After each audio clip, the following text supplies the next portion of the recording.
That should be better. Hey, there we go. We figured it out. We are smart around here. Check one. Yay! Well, right now the link's not really wanting to work.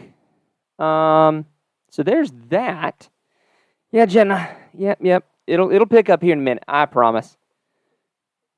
Yep. There we go. You know what's not better right now is the speed at which this pace. Bad gateway.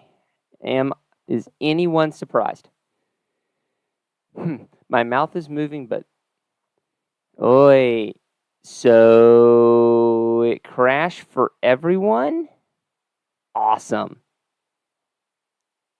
Whee! Boy. Super fun.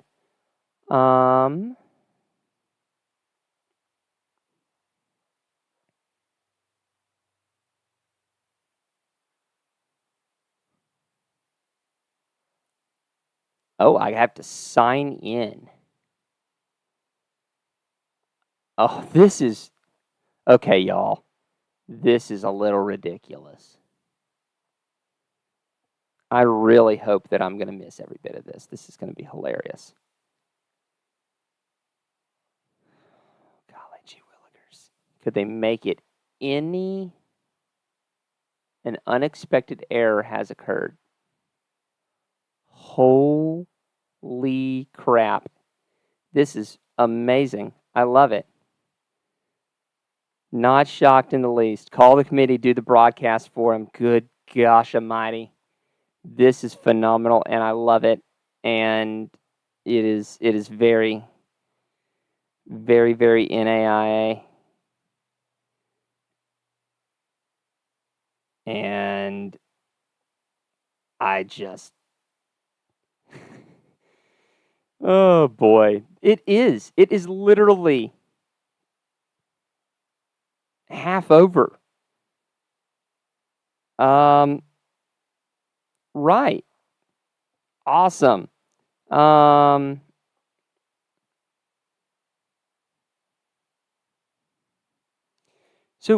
in as soon as I feel that it's over, we'll just talk about it here. Because that'll be fun. I'm just getting everything ready to rock and roll.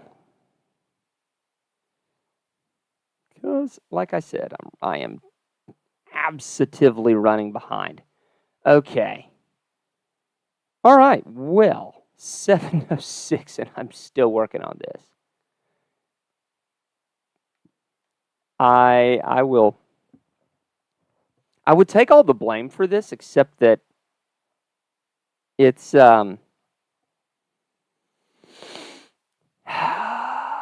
it's very not my fault on this one. Most times, it is my fault.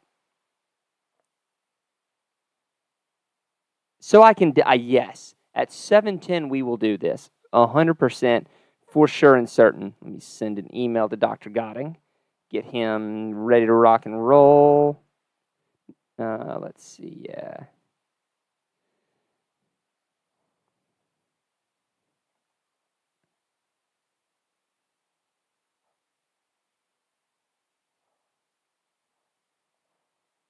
All right. Let me get a couple other things set up because on those I am running behind. All right, start virtual camera. Rock on. Because we do have Dr. Goding on again tonight. And so that is going to be occurring. So I am just going to go ahead and get that set up and ready to rock and roll. All right, perfect. All right. Cool. I've got that going. I don't want that. All right. Well, I I will say this: if I knew I had to sign up to watch this, I would have prepped better. That is a trifle ridiculous. It's on YouTube, of course. Of course it is.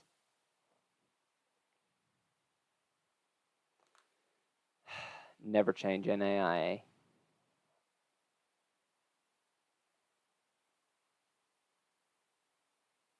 No, that's definitely not it. Blah, blah, blah, blah, blah. Of course it is. Of course it is. Is it though? Is it though? View full playlist. Yeah, that's what I'm saying. I don't think ended 2 minutes ago. Rock on. All right, let's do this. Let's actually do this. We'll do our own. Haha. All right. Fantastic. Love this for us. We're rocking and rolling. No Matt tonight. If it's over, it's over, and we can actually get into the fun here. First off, do want to say thank you so much to Connor. It looks freaking amazing. The graphics that we've got ready for y'all. So stoked about what everything looks like. Connor is an absolute genius. Does so good. So let's take a look then at the field. And the field looks. Does Nate know? How does Nate know? I don't know how Nate knows. Nate has powers that I know not of. All right, so here is your field. I was prepared. Woohoo! All right, so the stage is set. We are so ready to go. Who knows, man? 20 teams. Top 6 are the exact same as they were a week ago. With Kaiser, Grandview, Indiana Wesleyan, St. Thomas, Morningside, and Montana Tech. First thoughts. I love that we managed to fit in Baker, Hushsack, Benedictine, and Mid-America Nazarene. That makes me very happy that we were able to do it. The shocker of shockers to me is the fact that you do see Ottawa here. I do think. I don't know that we've ever seen 2 Sooner teams in. I think this might be a first, and honestly, it's for the fact that most of your traditional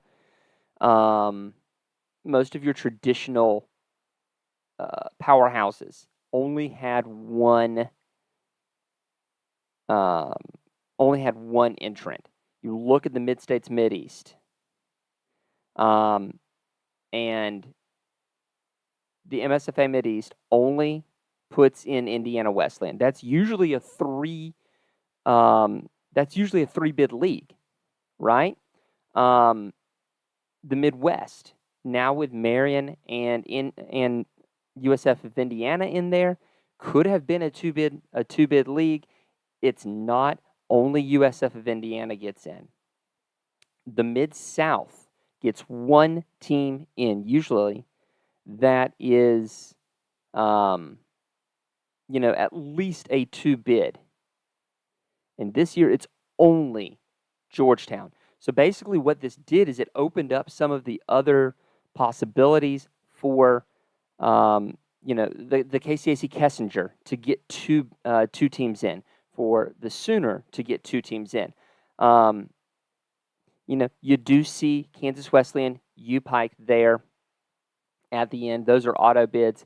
I honestly expect at some point, and this is no shame for Kansas Wesleyan and U Pike, because you did what you had to do to make the playoffs.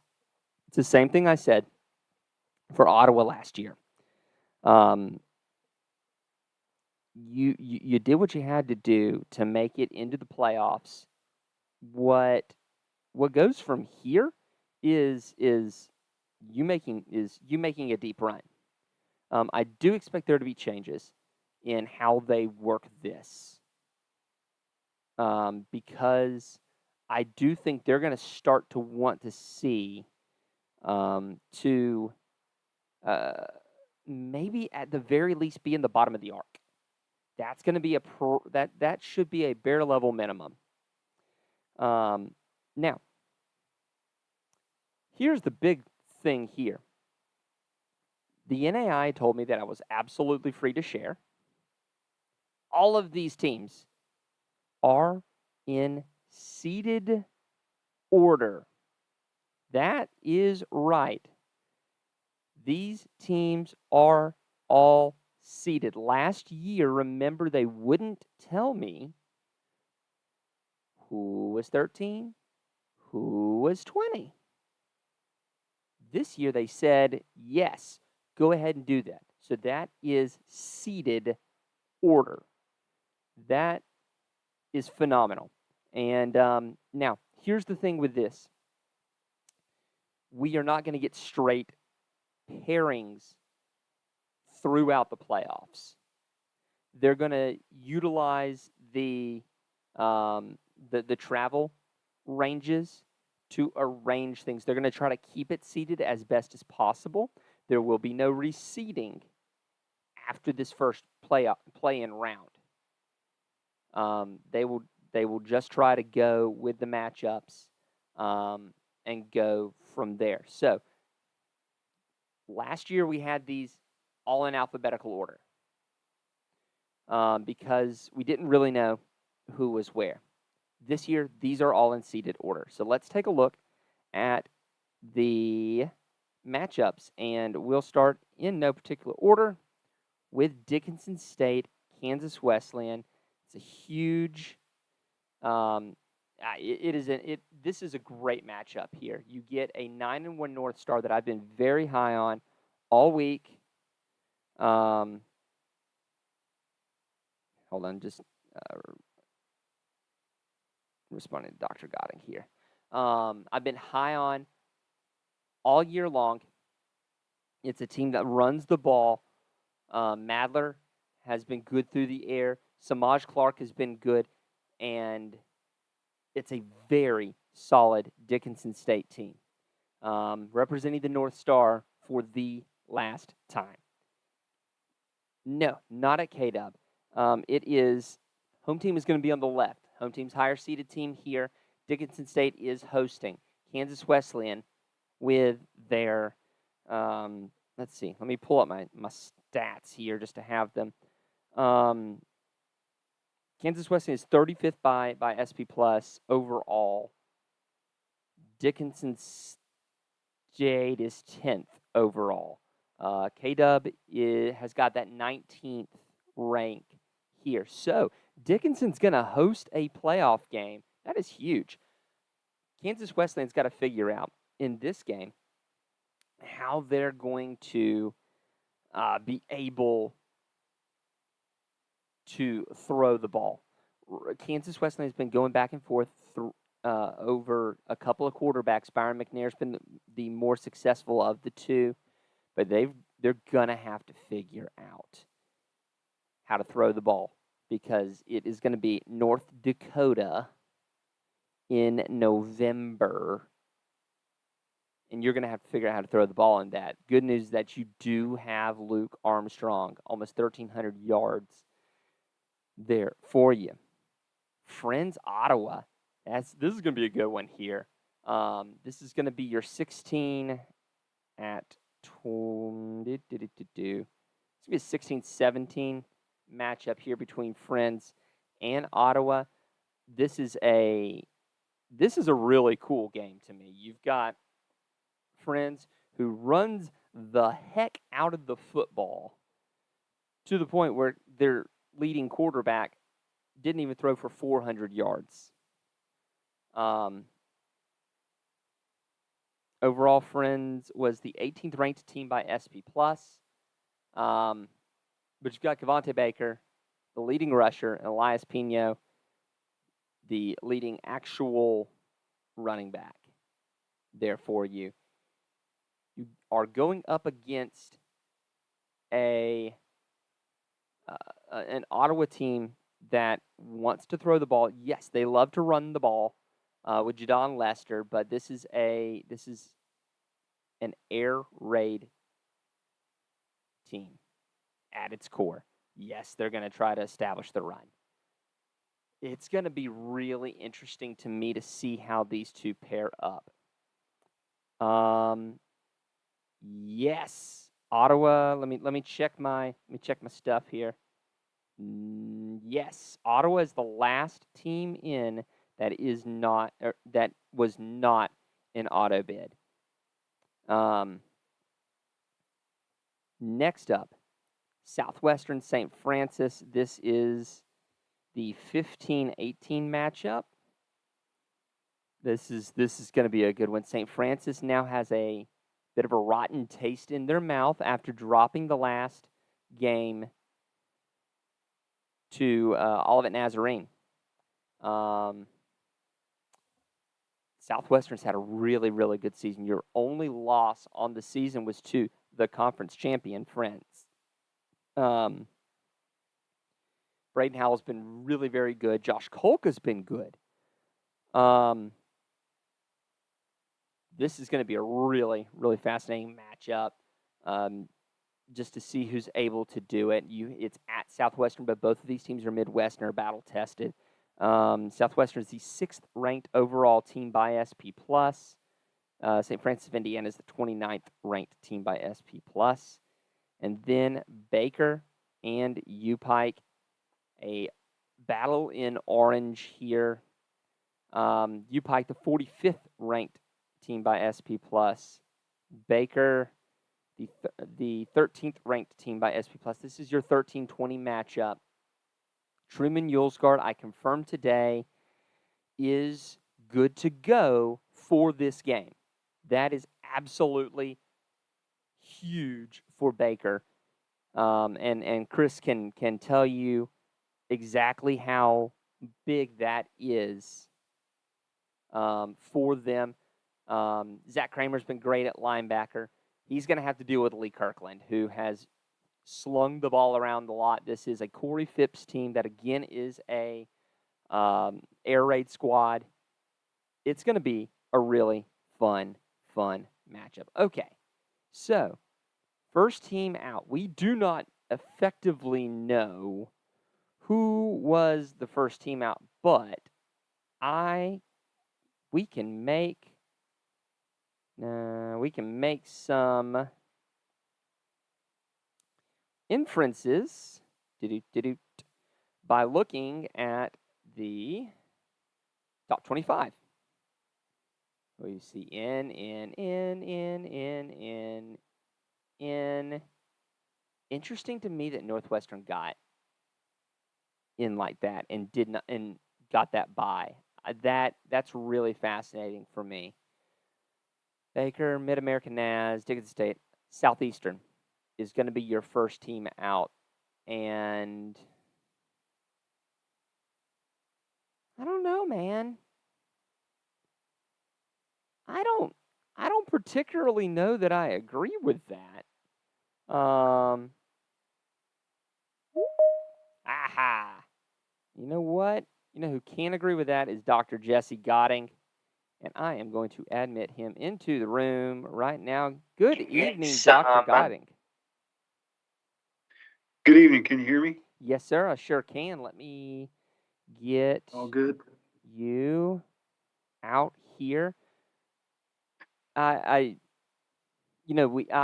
really thankful because despite some of the technical issues that I had, Dr. Goding, we still have all the teams here, and we are thankful to have you on the show yet again. I think this is your third season in a row with us.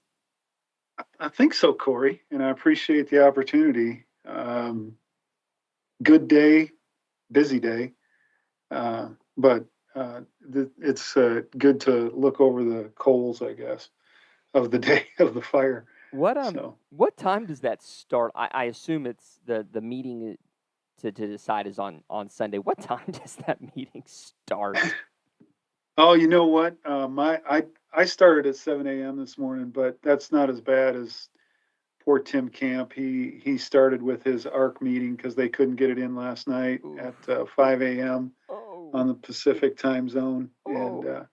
so we had a couple ARCs that couldn't meet last night, so they met at 7 a.m. this morning, and then we go into a final Raiders call at 8 a.m.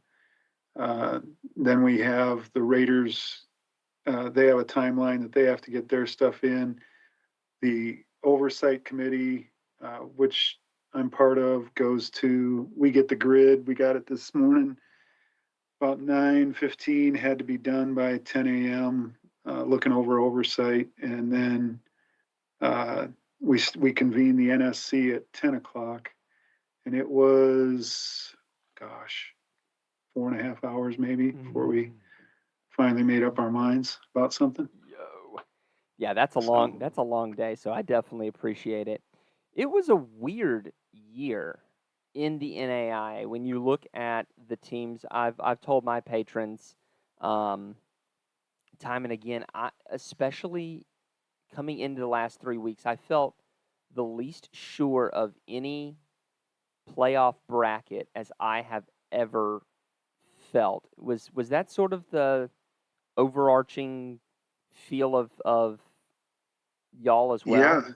I I kept telling people like 2 weeks ago, I'm going, guys, this is wacky. We've got 32 teams with zero, one, or two losses in the NAIA. Like I've never seen anything like this. And you've watched it for a while now, and I don't think you've seen anything like it. And Mm-mm. then even this last weekend, I think there was 27 teams with zero, one, or two losses. And even this morning when you woke up, I think it was 23 or 24.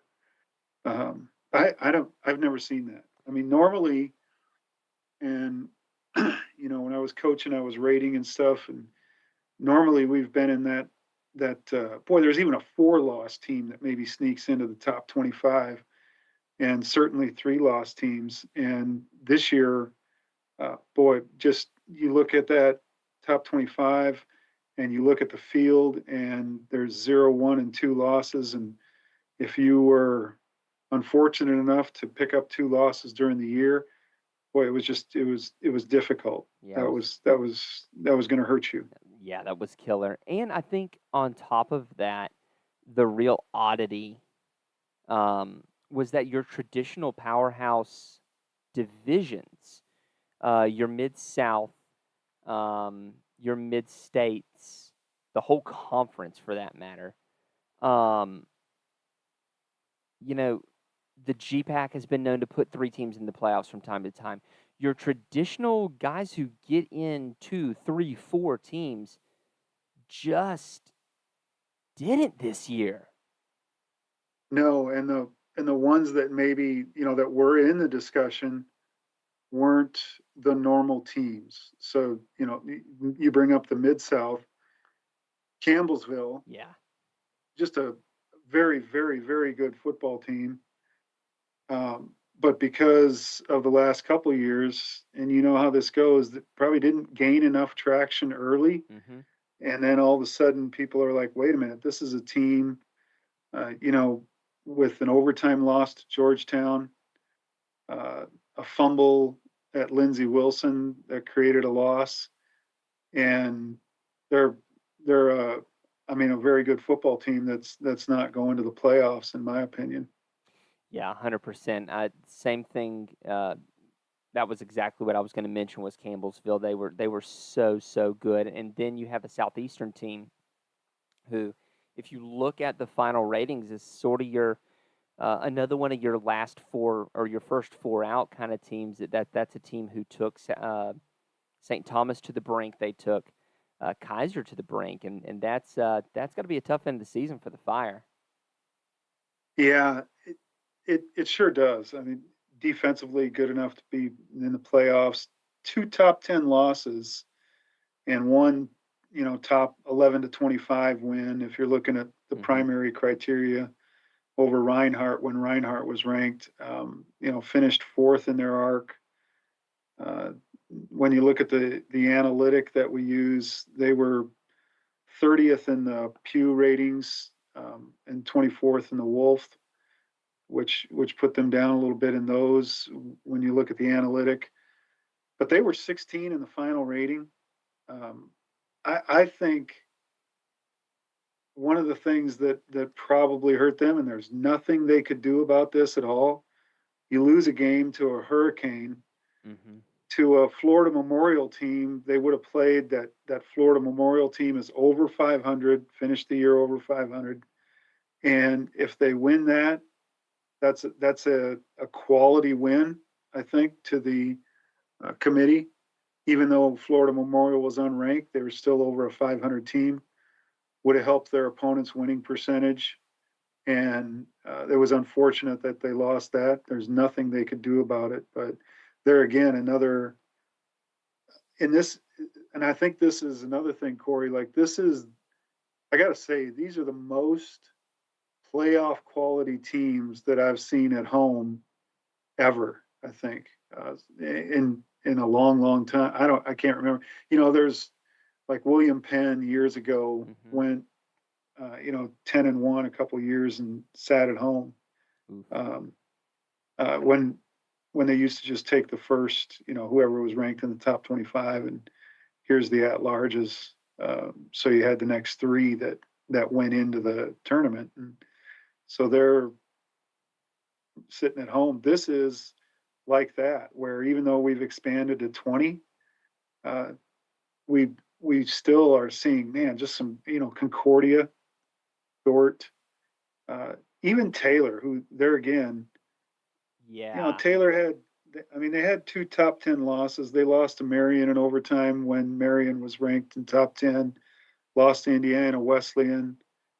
Um, and, unfortunately, their resume, 9-0 against unranked teams, sixth in the arc, weren't rated very high in the analytic, finished 22 in the final poll, and their opponent's winning percentage wasn't that great, but a very, very good football team that kind of suffered through some quarterback injuries that probably hurt them as well. So, Taking a look at the Heart South, because to me that was when I was trying to project who was going to make it. I'm sitting there just going, how do you separate the the fine margins between Benedict and Mid American Nazarene and Baker, especially when you've got that round robin loss kind of deal?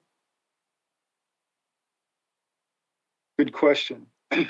You alluded to this earlier in the program, and I think that's probably true. Like a Southwestern or a Baker or Mid American Nazarene, probably one or maybe two of those teams are at home and not at larges. Had we had the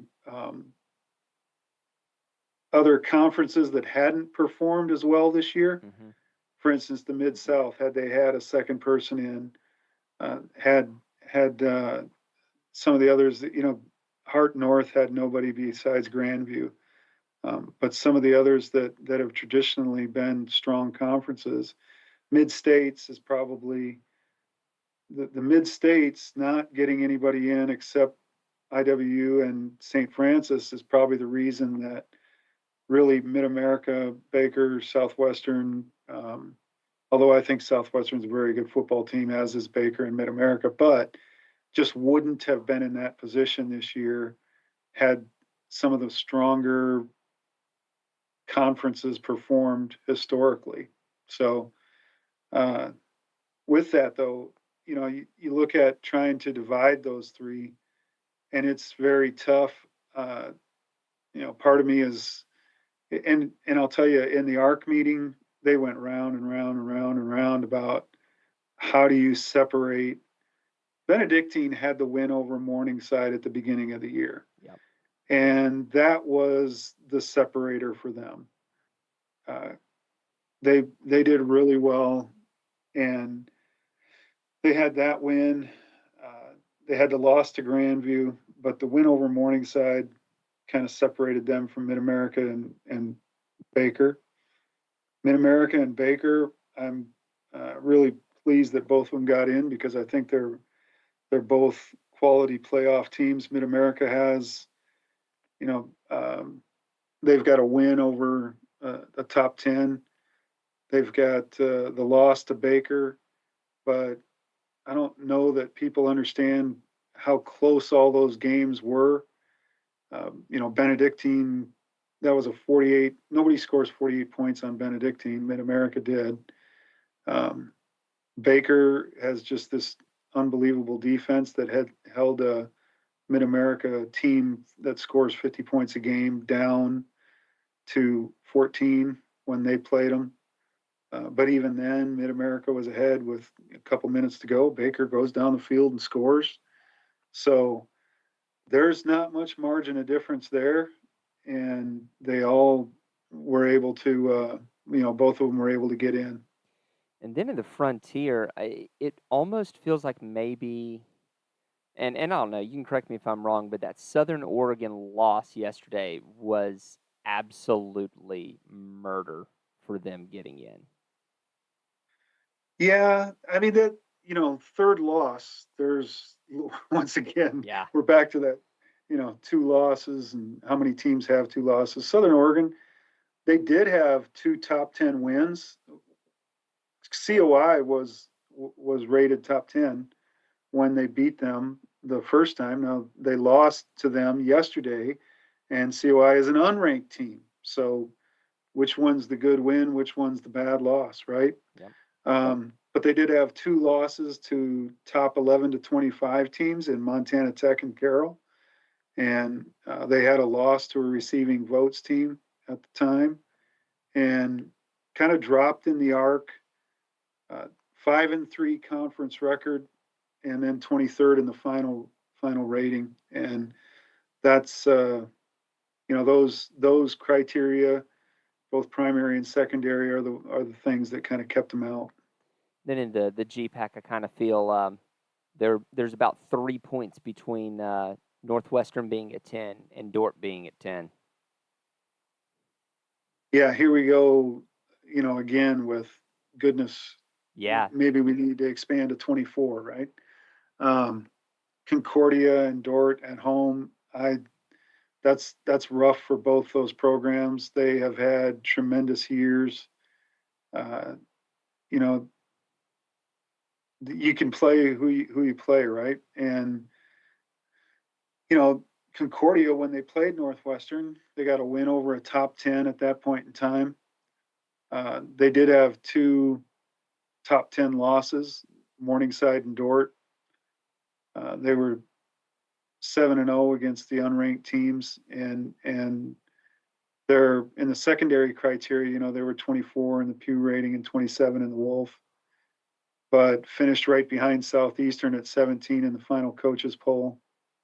And the strength of that conference is pretty good. So for both Concordia and Dordt, that was, I mean, this is it was tough for the committee, and it's nothing for us compared to it is for them having 8 and 2 years and being left out of the playoffs. Then finally, how relieved were all of y'all yesterday when Bluefield gets that win over Point, and we're no longer sitting here and going, oh my word, how are we going to decide the AAC? Because I looked at their three-way tie scenario was who was ranked best in the top 25, which nobody was, and then if no one was, who was ranked highest in the ARC, which well, the last one we got access to, nobody was. Right. So we, I don't know if I'm going to share this. We went back to the conference and said, we're not equipped as an ARC to make a choice. That's really not if you're being ranked in the ARC, that's one thing. Right. If you're asking 100%. The ARC, who you have coaches now who could end up playing those teams, you know, so that's not a good scenario. Like we're going to pick the team that we're going to play. Right. Um, and so we felt like it was really the conference's responsibility. And I think the conference felt like, look, this should be within our control. And so they had set up an internal committee that would have picked had Bluefield not upset Point, um, that they would have picked the automatic qualifier for the NAI football tournament from the Appalachian Conference, and that's really the way that it should have been. But Dewey and his boys come through, and they end up kicking a last-second field goal, and Pikeville ends up going with a win over Reinhardt. So It's always crazy there in that conference. Yeah, I mean, look, this is my impassioned plea to any sport heads and commissioners that are listening. Please don't leave it up to the Raiders and the Arcs. Like point differential points allowed, I don't care. Just keep control of who you're gonna send. yeah, I agree. I did want to say you mentioned earlier in the show you mentioned seedings, Mm-hmm. and so yes, that is a change from last year to this. So We thankful.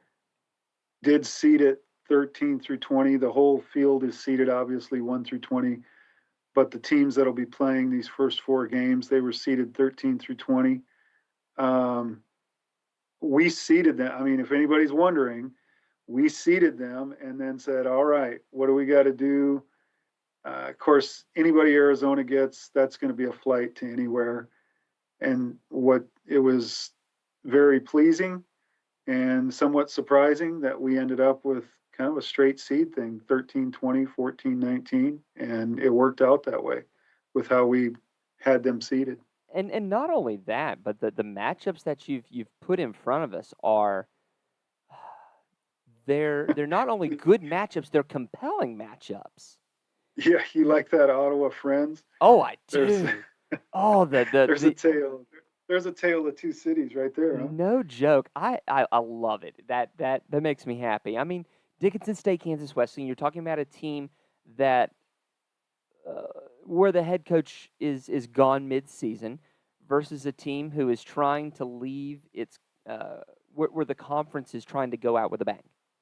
Yeah, And what an incredible tale there. You mentioned Friends, Ottawa being, uh, you know, heavy run versus heavy pass, and that makes me happy.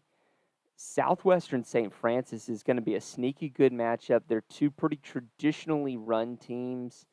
Obviously, uh, Southwestern's head coach becomes the all-time winningest coach in Mound Builder history, takes on the GOAT of NAI football, Kevin Donnelly. There's such a tale there, and then you've got Baker U Pike, where you have this team who's heavy run with Truman Yulesgard, loves your quarterback run, versus Corey Phipps U Pike team who's going to sling the ball all around the lot. In fact, it was a Corey Phipps team who scored the most, who was in the highest scoring game in NAI history as an offensive coordinator at Faulkner in a 95-89 win over what is now Union Commonwealth. So I 100% applaud the matchups that y'all gave us, and I guess you'll be back at it next Sunday trying to figure out how to re-rack them for another yeah, round, eh? yeah. We so another thing this year, we will not reseed. So in the past 2-3 years, we've reseeded whoever won on that first Saturday.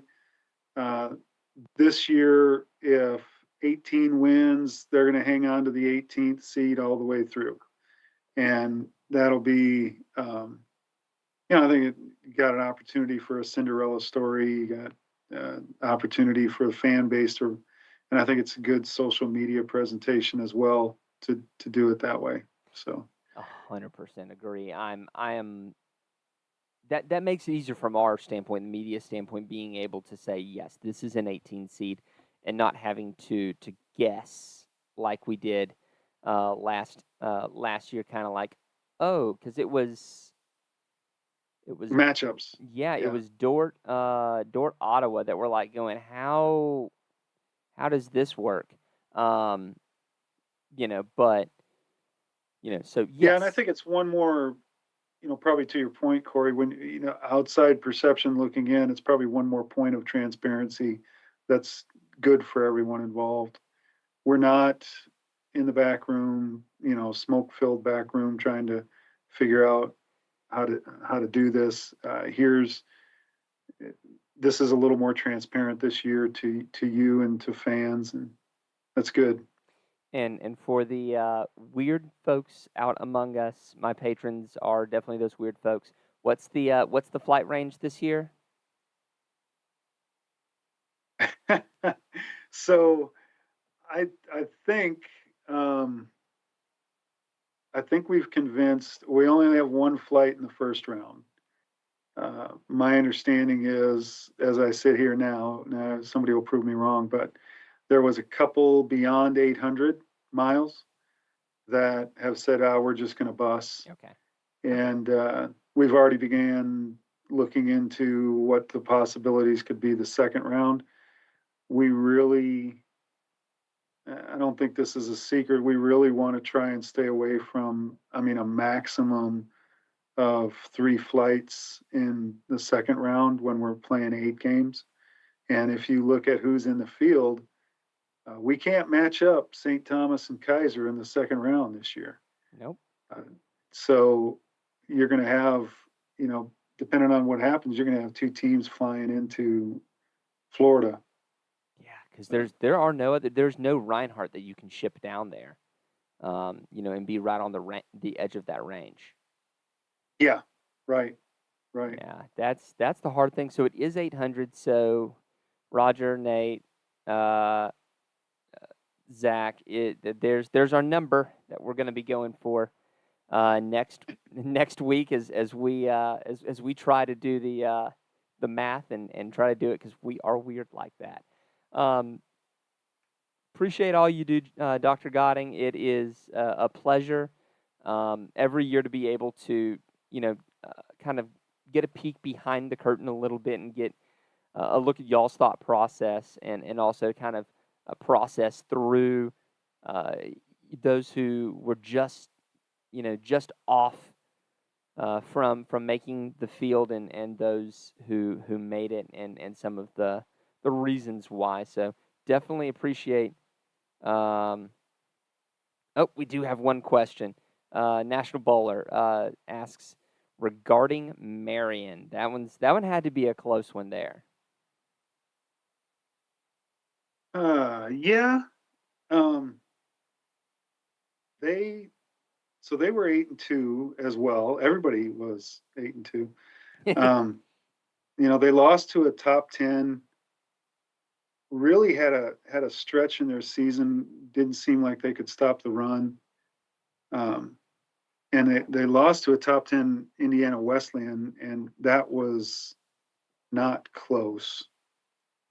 Did have a win over a top 25. Uh, Ended up, 25th in the Pew ranking. And at the time, USF Indiana got into the ratings, but when they lost to them, that was an unranked team that they lost to. Yeah.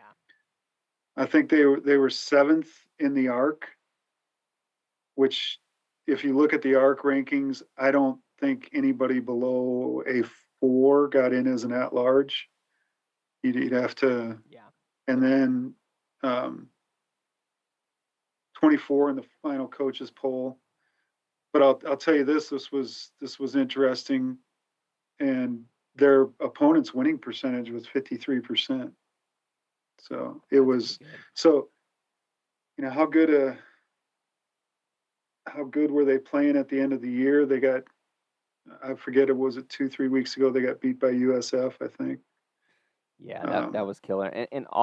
And USF losing yesterday to Olivet Nazarene did Marion no favors either in my mind. Well, no, you're right, Corey. That was that was not good because you had, the fourth ranked team in a conference beating the conference champion, a team that had an opportunity to go 5-0 and win an outright conference championship instead of sharing it.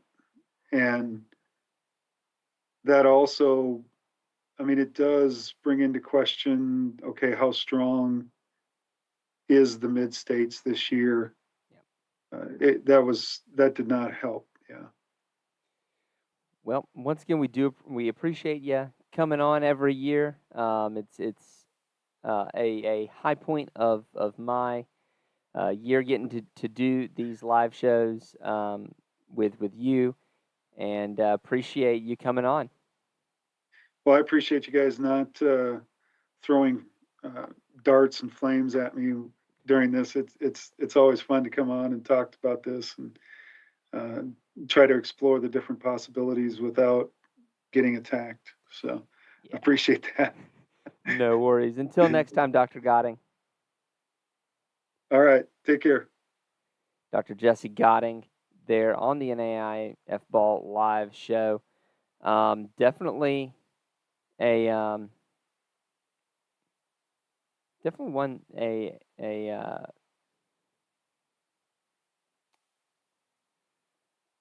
get a little bit of a peek behind the curtain there, and we appreciate him as always. Yeah, we definitely did miss Montana Western. My bad.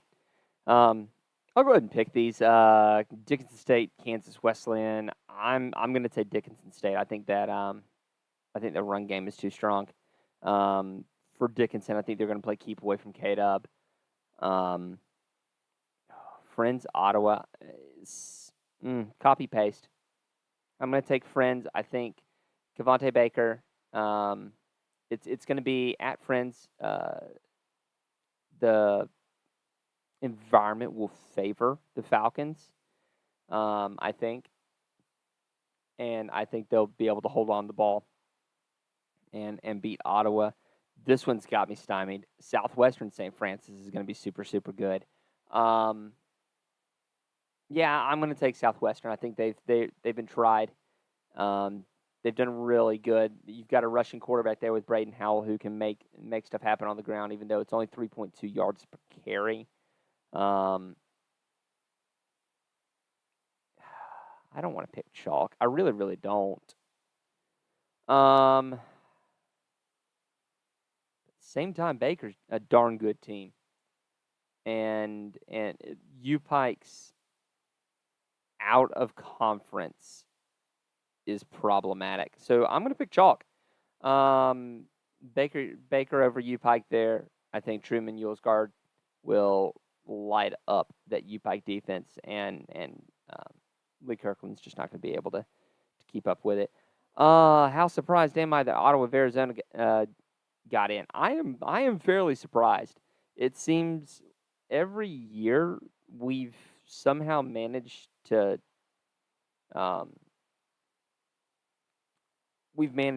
eliminate someone who shouldn't be, especially a one-loss team.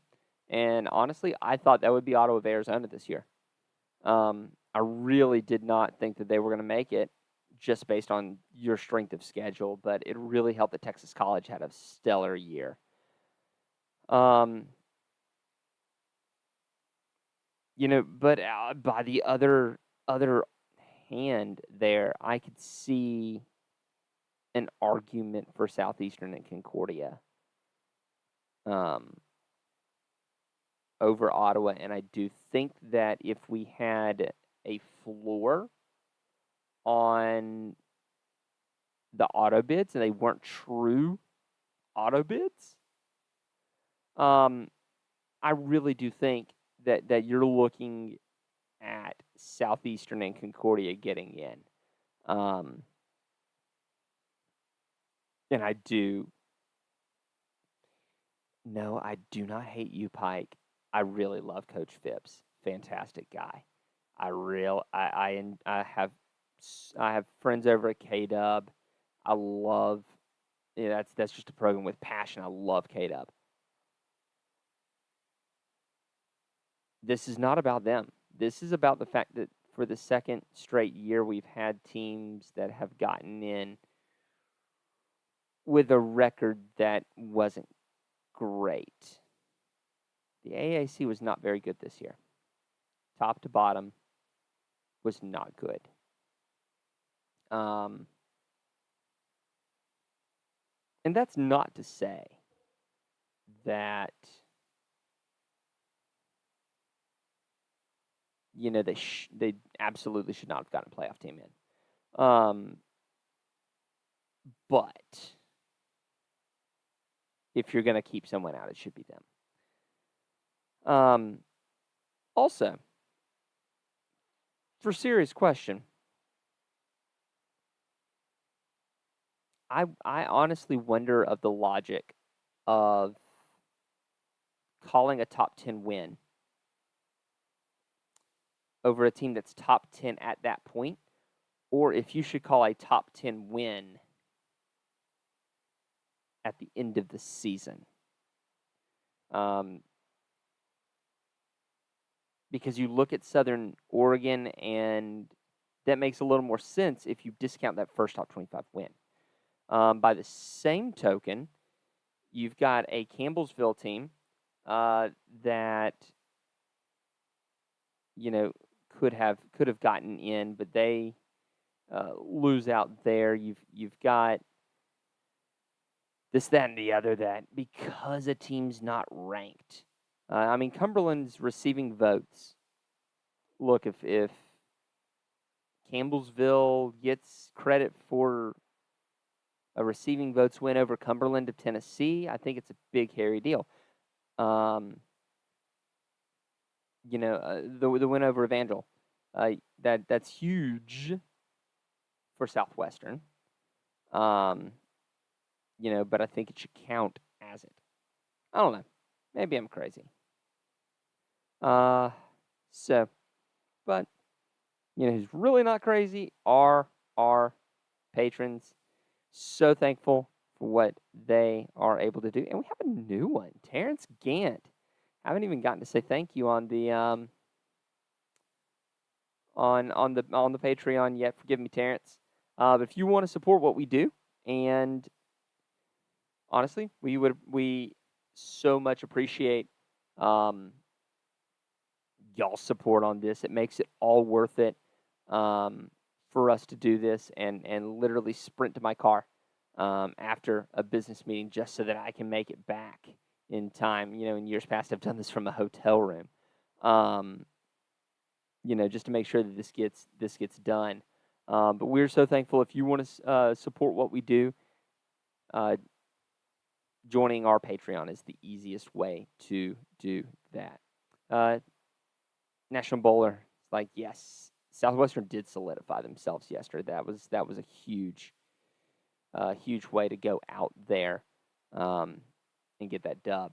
So our patrons are DSU Cone, Bob Boone, Roger Meyer, Jeremy Vaubel, Fred Christensen, Ace Wellen, Brett, Marty Siebold, Nick Ryan, Kyle Gregory, Tyler Pierce, Justin Hoffman, Steve Speakman, who I will see this weekend, Brian Shake, Julian Shager, Nate Soapbeer, Stephen Cutler, Julie Loutdale, Norton, Nathan Moore, Ryan, Jason Crawford, Charles A. Flowers, Todd, Nick, Sean Chamberlain, Zach Lance, Josue Trujillo, Casey Willison, Carol C. Suggs, Chris Henchman, 21, Derek Lowers, Jason Garnon, USF sucks, but apparently not enough to miss the playoffs, Chris Sweener, Ian Brookshire, Joey Breckel, Coca Nicholas, and Terrence Grant.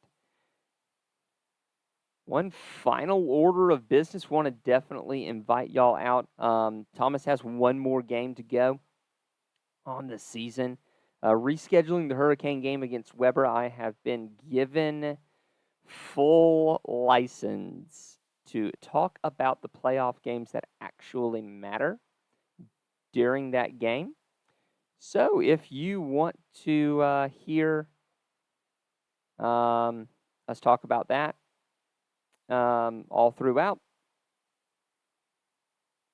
that's where you'll find that chatter. There is on Thomas's stream. So and I'm always willing to, if you DM me a question on Discord or on Twitter, well, I'll answer it on air.